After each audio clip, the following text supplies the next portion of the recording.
प्यारी बहन हानिया तारिक लंदन की फरमाइश पर खुसूसी आप खाला लिखने लगा हूँ, पढ़कर अपनी आरा से ज़रूर नवाज़िएगा। ये बात है 2015 की। मैं उस वक्त मस्कत ओमान में खजूरों के बागात में काम करता था।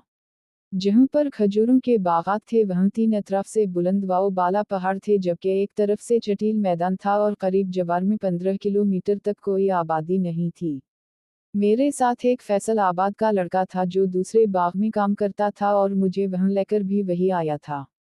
वहाँ पर सिर्फ 3 बाग थे खजूरों के और तीनों बागात के मालिकान अरबी आपस में रिश्तेदार थे। फैसल आबाद का लड़का 2 बागात में अकेला काम करता था और दोनों मालिकान से अलग अलग तनख्वाहें लेता था, जबकि मेरा एक ही बाग था और उन 2 बागात से कोई 1 किलोमीटर दूर आगे पहाड़ों के अंदर था। जहाँ पर मेरा बाग था इससे आगे पहाड़ों की ढलानों में खारदार झाड़ियाँ और आवारा खजूरों के दरख्त भी बहुत थे, लेकिन मैं इस तरफ जाता नहीं था। 6 माह तक फैसल आबादी लड़का मेरे साथ रहा और फिर वो हमेशा के लिए पाकिस्तान आने लगा, क्योंकि वो 7 साल से पाकिस्तान नहीं आया था और अब शादी करवा कर पाकिस्तान में ही रहना चाहता था। सो इसने मुझे प्यार से भाई बनकर समझाया कि देखो, मैं आपको यहाँ लेकर आया हूँ और मैं यहाँ से अब हमेशा के लिए जा रहा हूँ और यहाँ जंगल में दूसरा कोई आदमी रहने पर राजी ही नहीं होता, क्योंकि बिजली का कोई निज़ाम नहीं, करीब कोई आबादी नहीं। फैसल आबादी लड़का कहने लगा कि अगर तुम यहाँ बहादुर बनकर डट जाओ और तीनों बागात संभाल लो तो तुम्हें 1 माह में 3 तनख्वाहें अलग अलग मिलेंगी, बस दिल मजबूत रखना, होता कुछ भी नहीं। इसने कहा कि यहाँ पर सांप बहुत हैं, आपको सांपों से बहुत एहतियात करना पड़ेगी क्योंकि यहाँ के सांप बहुत जहरीले हैं। दूसरा, यहाँ जंगल है, 3 तरफ बुलंद वाओ बाला पहाड़ हैं, तो यहाँ पर जन्नात भी बहुत हैं, लेकिन जन्नात आपको कुछ नहीं कहेंगे जब तक आप इनकी हुदूद में नहीं जाओगे। फैसल आबादी लड़के वहाँ 7 बरस गुजारा थे, उसे सब इल्म था कि किस जगह पर किया है।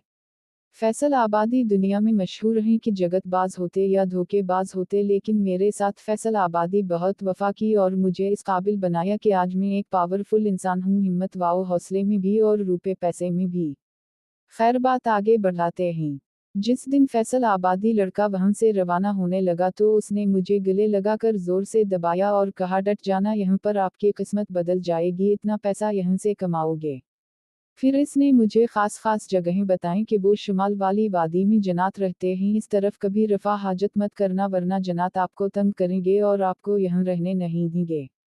फिर इसने बताया कि आपके बाग के आगे जो पहाड़ों की ढलानें हैं वहाँ पर झाड़ियाँ और आवारा खजूरें हैं, वहाँ पर जन्नत का बड़ा कबीला रहता है, बल्कि जन्नत का पूरा शहर ही आबाद है वहाँ पर, और इन झाड़ियों के नीचे पानी का चश्मा बहता है। इस चश्मे में 7-7, 8-8, 10-10 फीट लंबे सांप रहते हैं, इस तरफ कभी भी मत जाना।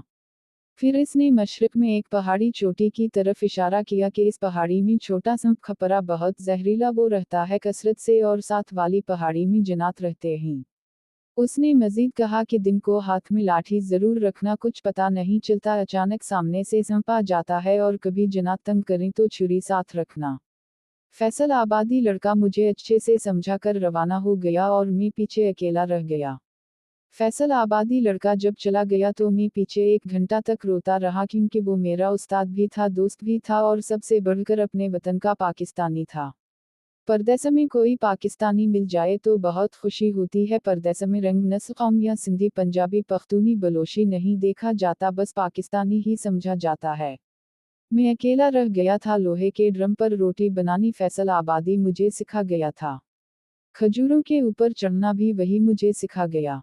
मैं डटकर तीनों बागात में काम करने लगा और मुझे 1 माह में ही 3 तनख्वाहें मिलती थीं। 2015 में डॉलर सस्ता था और पाकिस्तानी रुपए की वैल्यू थी उस वक्त तीनों तनख्वाहें मिलाकर मेरे पास माहाना 1,60,000 रुपए बनते थे, जबकि राशन मुझे अरबी ला कर देते थे, खाने पीने, पहने ओढ़ने, हतका सोई बलीद तक भी अरबी मुझे लेकर देते थे, क्योंकि जंगल में अकेले रहना बड़ी बात थी, इस बात को अरबी अच्छे से समझते थे, इसीलिए मेरे नखरे उठाते थे, मेरे लिए मोबाइल कार्ड भी लेकर आते थे। इस वक्त मैंने मोबाइल भी नया नया लिया था, टिकटॉक होता ही नहीं था, बस यूट्यूब पर फिल्में देखता था, पैकेज मुझे महीने वाला अरबी करवा कर देते थे। मुझे उस वक्त सैमसंग J6 मोबाइल भी बूढ़े अरबी ने फ्री में ला कर दिया था। आप सोचते होंगे कि बिजली वहाँ थी नहीं तो मैं मोबाइल कैसे चार्जर करता था। अलामत वावन। बोर किया हुआ था नीचे पानी का और मोटर चलाने के लिए बड़ा इंजन रखा हुआ था जो पेट्रोल से चलता था और मैंने इंजन में तारें लगाकर कमरे में बिजली बनाई हुई थी कि इंजन चलता तो कमरे में लाइटें वगैरह चलती और मोबाइल भी चार्ज हो जाता था। अगस्त में खजूरें काटने का मौसम आया तो मैं खजूरें काटने लगा।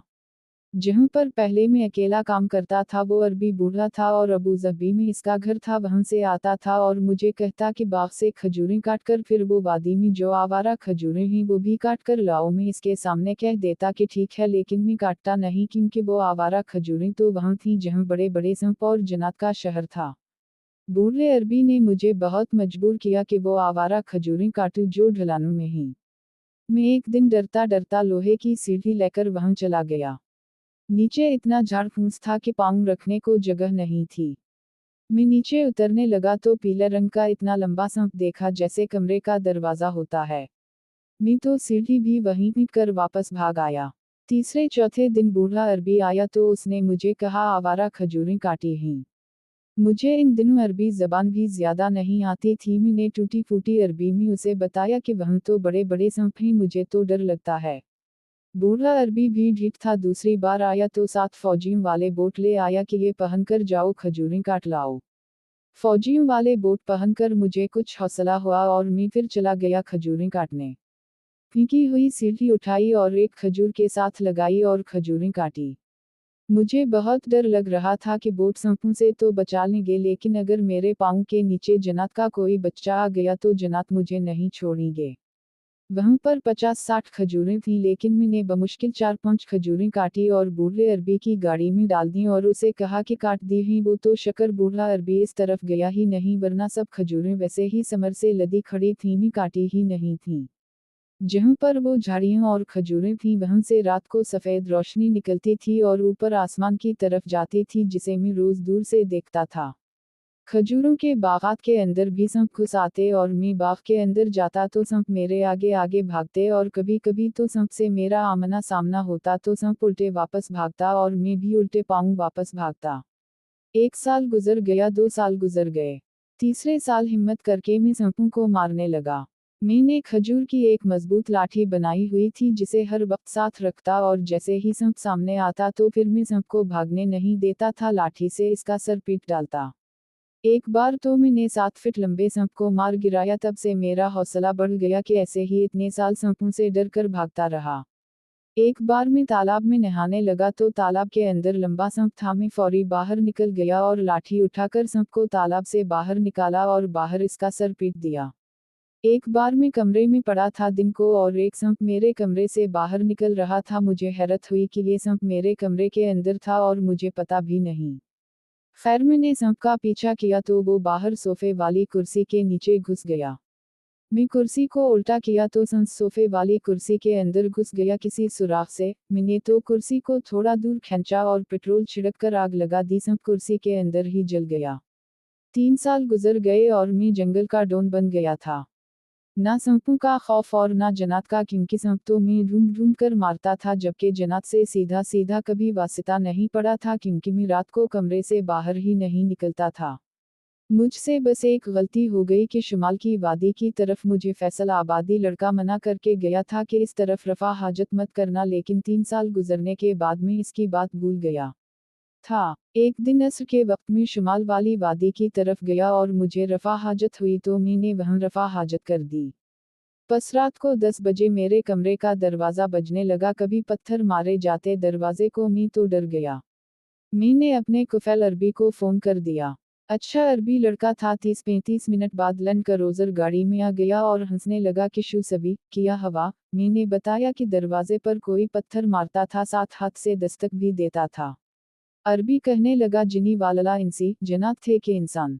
मैंने कहा मैंने दरवाज़ा खोला ही नहीं, मुझे क्या पता कौन था, लेकिन मुझे फैसल आबादी लड़के की बात जहन में आ गई थी कि शुमाल की वादी में रफा हाजत ना करना, वहाँ जनात रहते हैं और रफा हाजत में कर चुका था।